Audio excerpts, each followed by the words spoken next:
10 years ago in 2014, we asked if war was over. Based on long-term trends in the last century, it seemed violent conflict was on the decline and the world more peaceful than ever. Our video began with the Russian invasion of Ukraine and the war between Hamas and Israel.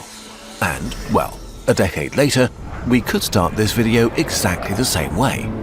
But is the world as a whole more violent today? In a nutshell, we made 7 claims in 2014. 1. We have less conflict deaths than ever. 2. There were almost no more wars between countries. 3. Democracies don't fight each other. 4. Borders are mostly fixed. 5. Most conflicts are in areas that were under foreign control either by colonial states or Soviet dictatorships. 6. More civil wars are ending by diplomacy. 7. We're in the most peaceful period of history. So, let's see how our video has held up. First, let's get an overview of conflicts in the last decade.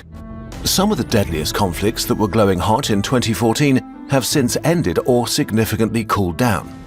The war in Afghanistan ended with the victory of the Taliban. While the civil wars in Yemen and Libya are all still ongoing, they turned mostly into stalemates. The proto-state of ISIS in Iraq and Syria has been wiped out. And, breaking news, the rebels just won the war in Syria last week. The extremely destructive civil war in South Sudan ended in a fragile peace agreement despite violence still flaring up in the devastated young country. Sadly, the last decade saw a bunch of new conflicts erupt, or old unresolved issues turn violent. One of the main claims of our video 10 years ago was that wars today are not between countries, and this is still largely true. Civil wars are by far the most common type of state-based conflict in the world. We'd wager that most of you have never heard about one of the deadliest civil wars in decades, the 2020 Tigray War in Ethiopia. It ended in 2022 with the victory of the Ethiopian and Eritrean government forces against rebel groups. Exact death tolls are unknown, but they may exceed 500,000, mostly civilians. Aside from Tigray, a number of new civil wars have broken out since 2014, although new is a bit misleading since the underlying issues were brooding at a smaller scale for a long time. The deadliest have been the Sudan Civil War, the Civil War in Yemen, and the Civil War in Myanmar. Multiple nations in Africa like Mali, Nigeria, Somalia, Burkina Faso and Mozambique are suffering from Islamist insurgencies that destabilize countries and have cost tens of thousands of civilian lives. Lastly, there are nearly 60 smaller unresolved state-based conflicts around the world, many going on for decades, that are smoldering but have a relatively low death toll in comparison. Maybe the worst news is that we've been seeing interstate wars again. There was the short-lived 2020 war between Azerbaijan and Armenia, which redrew contested borders. Then there's the latest war between Israel and Hamas that turned into a regional crisis. What is certainly the most disturbing new development is the full-scale invasion of Ukraine by Russia. It's the first large-scale interstate war in 20 years, and the first war since World War II where a major power is trying to conquer territory and to subjugate another state. It followed an 8-year conflict that started with the 2014 Russian annexation of Crimea and the war in the Donbass. Exact casualty rates for the war since 2022 are hard to verify, but they go as high as hundreds of thousands. Okay, so what about our 2014 claims? If we add up the numbers, we see a few things. Roughly between 2004 and 2014, there were about 350,000 deaths from state-based conflicts worldwide. They were going down from 2014 to 2019 and then rose sharply in 2021. In total, from 2014 to 2024, we saw about 1.2 million deaths. If we include all violent conflicts like the Mexican drug war, the number rises to 1.5 million, 3 times higher than the previous decade. Actually, 2022 had the highest death toll from violent conflict since the Rwandan genocide in 1994. The Tigray War and the war in Ukraine alone were responsible for the majority of lives lost, as both wars involved armies of hundreds of thousands of soldiers, sometimes thrown against entrenched positions in human wave attacks. So, the last 3 years have been unusually violent. But if we zoom out a bit more, we can put those numbers into perspective.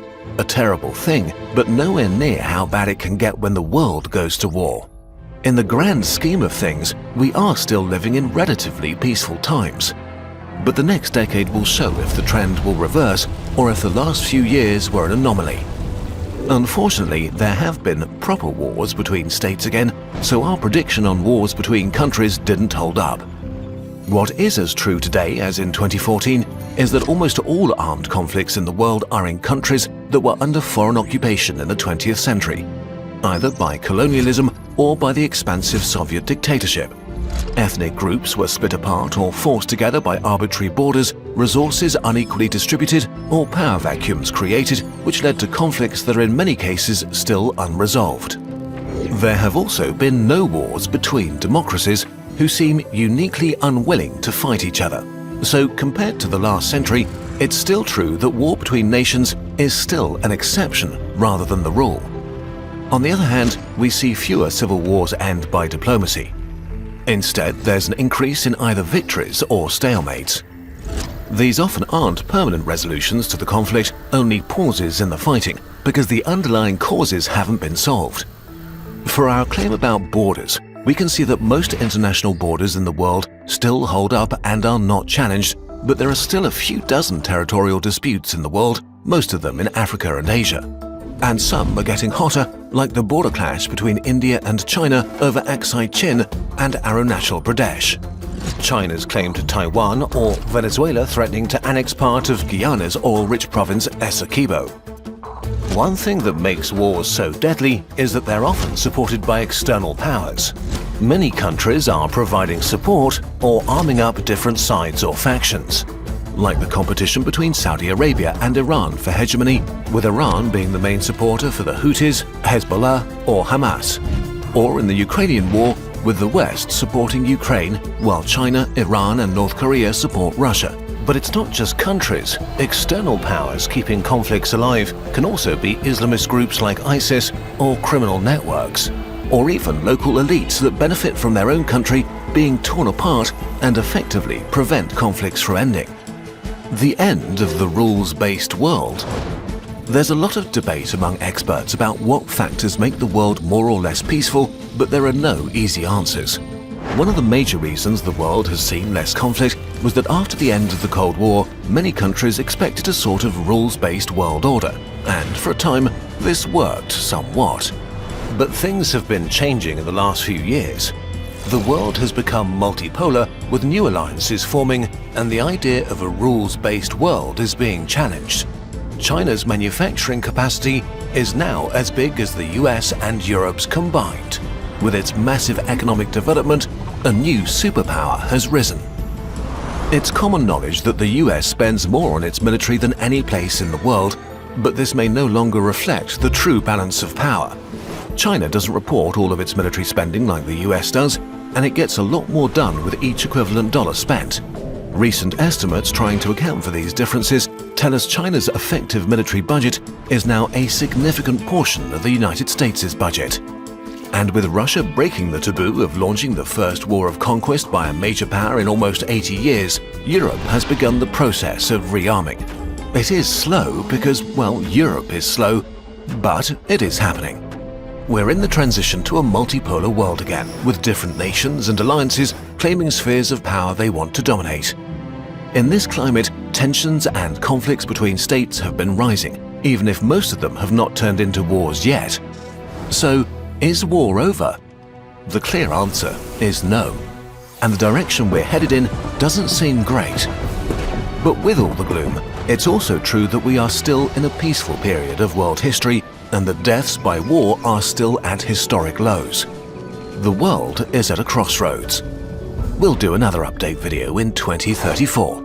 Let's all hope we'll have better news for you then. Getting reliable information is hard enough, but it gets impossible to know what you can believe when misinformation and propaganda are used as yet another weapon in armed conflicts. It's important to seek nuanced and diverse perspectives, which is why Ground News, who's kindly sponsoring this video, is so important.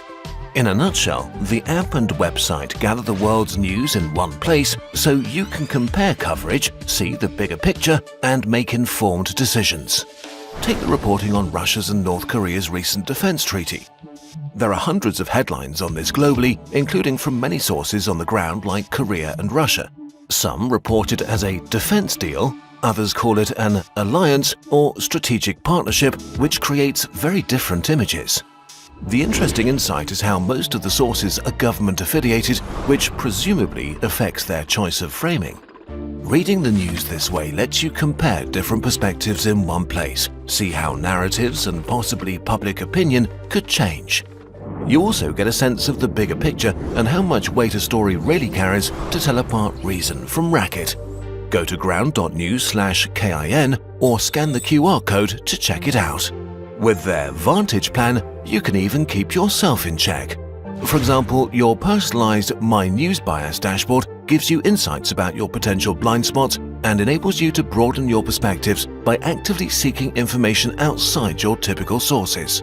Sign up through this QR code or our link below for 50% off this unlimited access plan. It's their biggest discount of the year, whether for yourself or as a gift. We think they're doing an important job, especially today. Check them out to get the tools to think for yourself. It's time to reveal our darkest secret. This may come as a surprise to you, but Kurzgesagt is not actually run by burbs, but by humans. Now you might wonder, how's this possible? So many people spending hundreds of hours on research, writing and animating the Kurzgesagt videos that are then released for free. Well, the answer is simple. It's possible because of our shop. Our products are a piece of Kurzgesagt that you can touch, read, and have around you. Just like our videos, they're a vital part of our dream to inspire people all around the world. Our carefully researched infographic posters are now part of so many people's homes, teaching them about evolution, black holes, and the night sky. While our gratitude journal helps improve lives every day. A special thanks goes out to everyone who appreciates our weirder product ideas. Every Kurzgesagt product you buy directly funds another moment we get to spend working on our videos, and you get a special piece of Kurzgesagt in return. Thank you so much for being a part of our story and for making this channel possible. The burp humans of Kurzgesagt are eternally grateful.